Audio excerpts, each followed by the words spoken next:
Hello, दर्शन नमस्ते सबको घरमा आज पनि म गाईलाई दुधहरू काटेर खुवाउन गइरहेको छु। यहाँ छ मसँग अङ्गुरको दाना अनि हाम्रोतिर चाहिँ चाना भन्छ अनि यतातिर चाहिँ अनार। हाम्रोतिर चाहिँ दारिम भन्छ यसलाई गाउँघरमा, यहाँ चाहिँ अनार भन्छ रहेछ। अनि यो चाहिँ मुस्ताङको स्याउ, यहाँ चाहिँ कश्मीरतिरबाट आउँछ होला, पन्जाब ठाउँमा। हाम्रोतिर भने मुस्ताङतिरबाट आउँछ कि जुम्लातिरबाट आउँछ। अनि यहाँ छ केरा।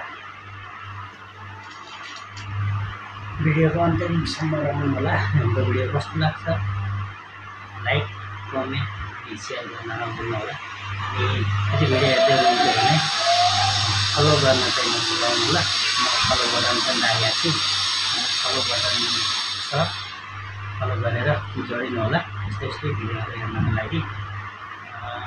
सुरुमा म यसलाई मैले धोएर राखिसकेको छु। अङ्गुर पनि म पहिले टिपेको थिएँ, भिडियो बनाउनु पहिले जाँदैछु। अङ्गुर पनि म अघि धोएर नै राखिसकेको छु। त्यसै धेरै त बनाउँछ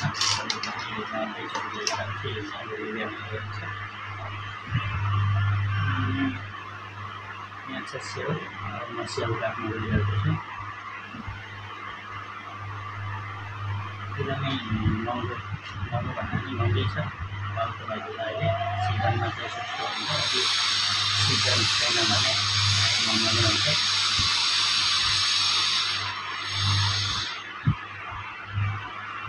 पनि अर्को स्याउ बनाए काटेर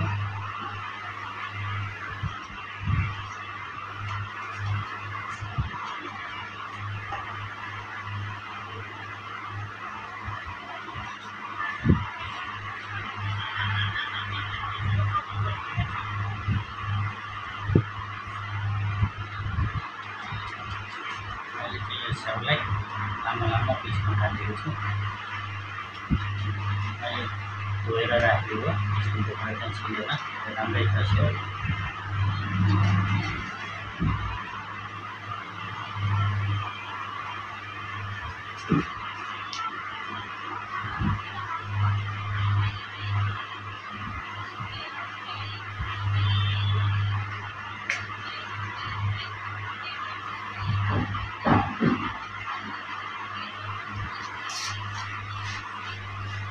स्याउ चाहिँ काटिसकेको छु। अब चाहिँ यो अनार पनि यो पनि अलिकति म राखेको छु। यस्तो हेर्नु पऱ्यो भने युज गर्छौँ। अहिले धेरै खानुहुन्न अनि त्यही भएर थोरै युज गरेर अब चाहिँ म यो अनार काट्न गइरहेको छु।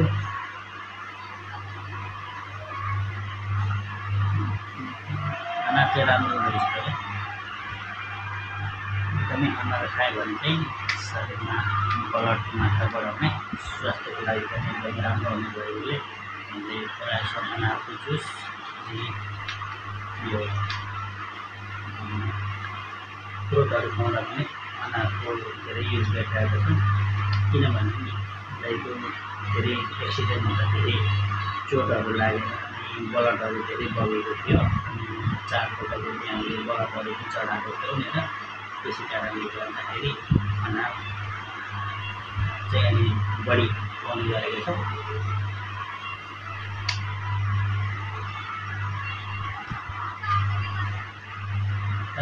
यदि भिटामिन यहाँ केही छ भने त्यति सुस्त मान्छेले पनि खाँदा यो शरीरको लागि एकदमै फाइदा हुने चिज हो। मैले अनार काटिसकेको छु, अलिकति थोरै अनार दिन्छु। राम्रो रहेछ अनार, दानाहरू पनि एकदमै रसिलो छ।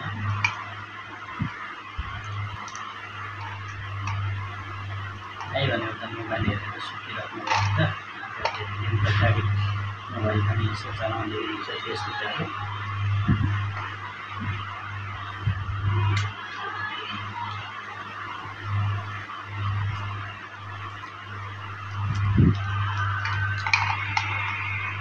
पहिला म युट्युबमा मात्रै प्रायः जस्तो भिडियोहरू राख्थेँ। आजभोलि फेसबुकमा पनि अपलोड गर्न लगाएको छु। डेली फलोहरू भयो, डेली कामहरू जस्तो आज दिनभरि के गरिन्छ भनेर चाहिँ होइन, त्यो पनि अपलोड गरिरहेको छु। हेरेर साथ दिनु होला। अगाडि पनि अरू भिडियोहरू पनि छ, लाइक गर्नु होला। भिडियो कस्तो लाग्छ अनि कस्तो खालको भिडियो बनाउँदा राम्रो हुन्छ तपाईँहरूले कमेन्ट पनि गर्न सक्नुहुन्छ। हजुरहरूको सल्लाह सुझावहरूमा चाहिँ अलिक राम्रो भिडियो बनाउने कोसिस गर्नेछु। भिडियोको क्वालिटी कस्तो छ, यहाँ कसरी एडिट गर्नुपर्छ भन्ने पनि जानकारी गराउन सक्नुहुनेछ। पहिला सुरुमा चाहिँ एकदमै राम्रो भिडियो आउँथ्यो मैले पहिला पहिला, पछि फोनबाटै बनाउँछु म प्रायः भिडियो। अनि पछि फोन हरायो, सही भएर त्यसपछि अहिले चाहिँ फोन लिएको छु। यो फोनबाट पनि ठिकै आउँछ होला।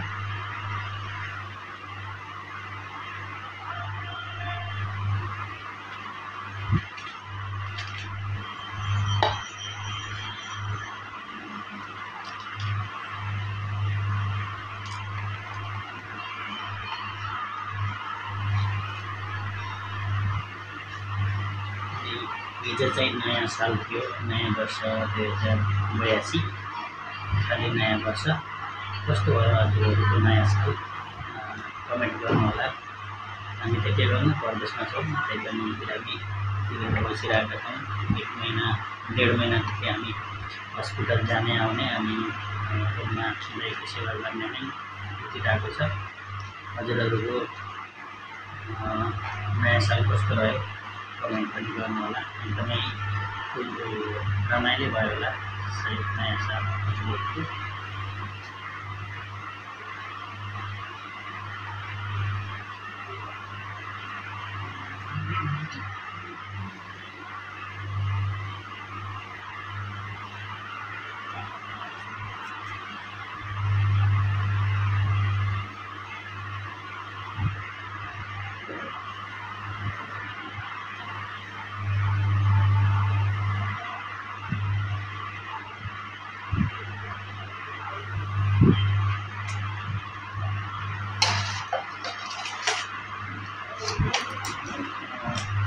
भिडियो धेरै लामो हुन सक्छ, स्किप सक्नुहुन्छ।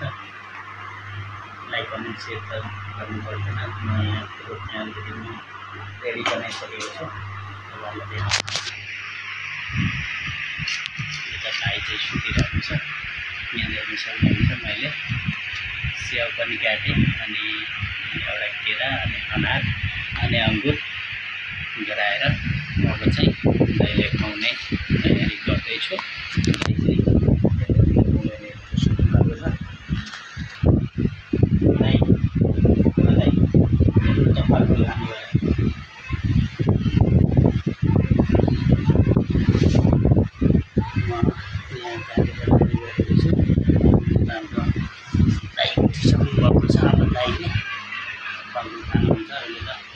सक्नुहुन्छ यता हान्नुको लागि मैले भिडियो बनाएको छु कि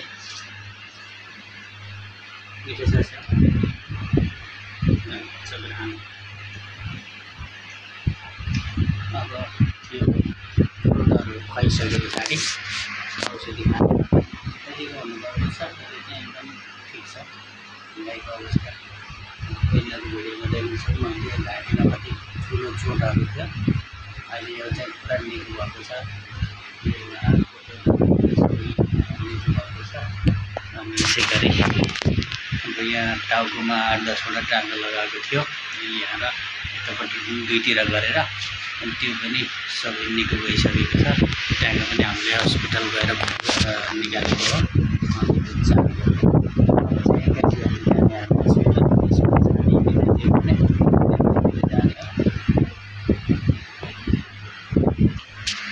फ्रुटहरू खुवाइसके पछाडि यो औषधि खुवाउने अवधिमा औषधिको कुरै नगर्नु साथीहरू। यहाँ औषधि यति धेरै छ नि, पुरै 1 महिनाको औषधि छ। हामी 1-1.5 महिनादेखि औषधिको घरमा चलाइरहेको छौँ। खाँदै हुनुहुन्छ अब खाइसके पछाडि हामी औषधि खुवाउँछौँ अनि त्यसपछि खाना बनाउनतिर लाग्ने हो। अहिलेको इन्डियाको टाइम चाहिँ लगभग 4 बन्न आँटिसकेको छ। कस्तो लाग्यो हाम्रो भिडियो लाइक कमेन्ट सेयर गर्न नभुल्नु होला। यस्तै जानकारी अपडेटहरू म गराइ नै रहनेछु। अनि फलो गर्न र YouTube channel Sunil Arghakhanchi YouTube च्यानललाई सब्सक्राइब गरी यता पनि जोडिनु होला है गाइज। By by.